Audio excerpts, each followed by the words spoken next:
மீனவர்களின் வாழ்வியலையும் அவர்கள் சந்திக்கும் பிரச்சனைகளையும் புகைப்பட ஆவணங்களாக தொகுத்து கதை சொல்லி அசத்தியிருக்கின்றனர் மீனவ பெண்கள். பார்க்கலாம் விரிவாக.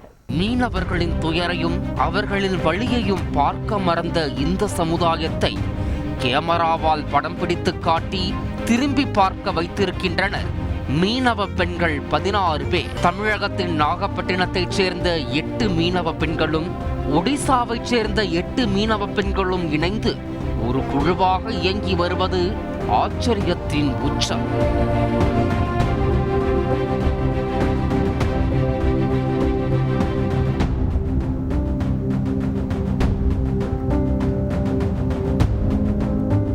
முன்னதாக மலக்குழி மரணங்கள் குறித்தும் அதில் ஈடுபடும் தொழிலாளர்களின் நிலை குறித்தும் உள்ளதை உள்ளபடியே புகைப்பட ஆவணமாக்கி மலக்குழி மரணங்களுக்கு எதிராக குரல் கொடுத்ததும் குறிப்பிடத்தக்கது.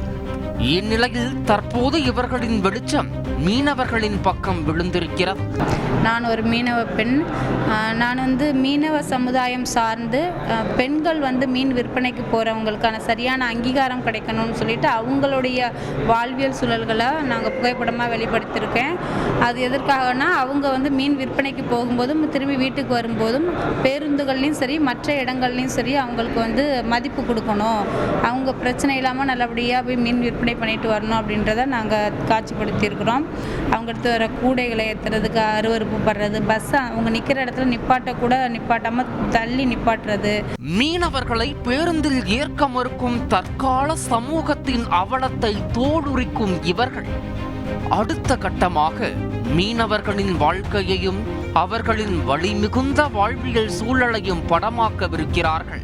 மீனவர்கள் தொழில் செய்கிற முறைகள், அவங்க தொழில் செய்கிற இடங்களை காட்சிப்படுத்திருக்கீங்க.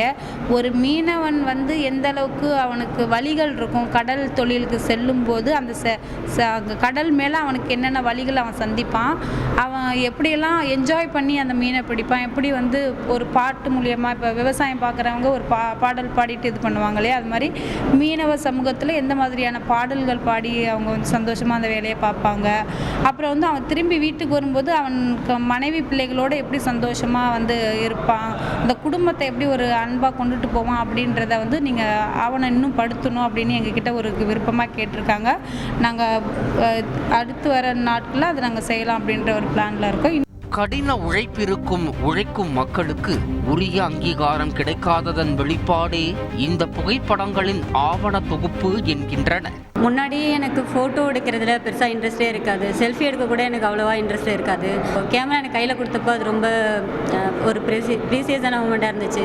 அதை யூஸ் பண்ணி ஒவ்வொரு பட்டன்ஸ் எதுக்கு யூஸ் பண்ணணும் அப்படிங்கிறதெல்லாம் தெரிஞ்சுக்கிட்டு அப்புறம் ஃபோட்டோ எடுத்தப்போ அதில் ஒரு அப்ரிஷியேஷன். ஸோ அதெல்லாம் தான் இன்னும் நிறைய டாக்குமெண்ட் பண்ணணும் அப்படின்னு நினச்சேன். மீனவர்கள்ட்ட நிறைய கடின உழைப்பு இருக்குது.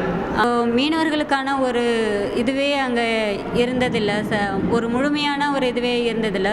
ஸோ அதெல்லாம் டாக்குமெண்ட் பண்ணணும், அதெல்லாம் வெளிக்கொண்டுட்டு வரணும், பொதுமக்களுக்கு அதை வெளிப்படுத்தணும் அப்படிங்கிறதுக்காக தான் ஃபோட்டோ எடுக்க ஆரம்பித்தேன். மீன்பிடி தொழிலின் சிரமத்தையும் அதில் மீனவ பெண்கள் படும் துயரத்தையும் அச்சமுதாயத்தை சேர்ந்த பெண்களே ஆவணப்படுத்தும் விதமாக நாகை மற்றும் ஒடிசாவைச் சேர்ந்த 16 மீனவ பெண்களுக்கு பயிற்சி அளித்து அவர்களை ஒரு தேர்ந்த புகைப்பட கலைஞராக்கி உள்ளார் இந்த பழனிக்குமார். கேமராவும் சரி, எக்ஸிபிஷனாக சரி, ஒரு ப்ரிவிலேஜ் பீப்புள் மட்டும்தான் பண்ணக்கூடிய ஒரு சூழலாக இருந்துச்சு. ஏன்னா இது வரைக்குமே சொல்லப்பட்ட கதைகளுமே அங்கேருந்து தான் வந்திருக்கு. உழைக்கும் மக்கள் அவங்க கதைகளை அவங்க மொழியில் அவங்க வாய்ஸில் சொன்னால் எப்படி இருக்கும் அப்படின்ற ஒரு முயற்சி தான் இந்த முயற்சி. இந்த முயற்சிக்கு நான் நிறைய இடங்களில் பண்ணிட்டு இருக்கேன் தொடர்ந்து. அதாவது மக்கள் இருப்பிடத்துக்கே போயிட்டு உழைக்கும் மக்களுடைய இடத்துக்கே போயிட்டு அங்கேருந்து மாணவர்கள் ஐடென்டிஃபை பண்ணிட்டு இருக்கும்போது நிறைய ஒர்க்கெலாம் பண்ணியிருக்கோம். மேனுவல் மோட் எடுக்கப்பட்டது தான், எதுவும் ஆட்டோ மோடில் கிடையவே. கிட்டத்தட்ட ஒரு 350 புகைப்படங்கள் இருக்குது. இந்த எல்லா புகைப்படங்களுமே பெண்கள் உருவாக்குனது. அது மட்டும் இல்லாமல் இங்கே இருக்க நம்ம இது வரைக்கும் பார்க்காத கதைகள் இருக்குது. நம்ம பீச் போய் நம்ம எப்பவுமே பார்க்காத கதை அவ்வளோ இருக்குது இதுக்குள்ள. இலங்கை கடற்படையால் சுட்டுக் கொல்லப்பட்டு குடும்பத்தினரை இழந்து நிற்கும் மீனவர்களின் போராட்டங்களையும் அதனோடு கடல் நீரின் உவர்த்தன்மையால் கால்களை இழந்து தவிக்கும் மீனவர்களின் சொல்லப்படாத மற்றொரு பக்கத்தையும் புகைப்படமாக்கி இந்த குழு பெரும் கவனம் ஈர்த்திருக்கிறது. தந்தி டிவி செய்திகளுக்காக ஒளிப்பதிவாளர் மதனுடன் செய்தியாளர் சமயமணிவண்ணன்.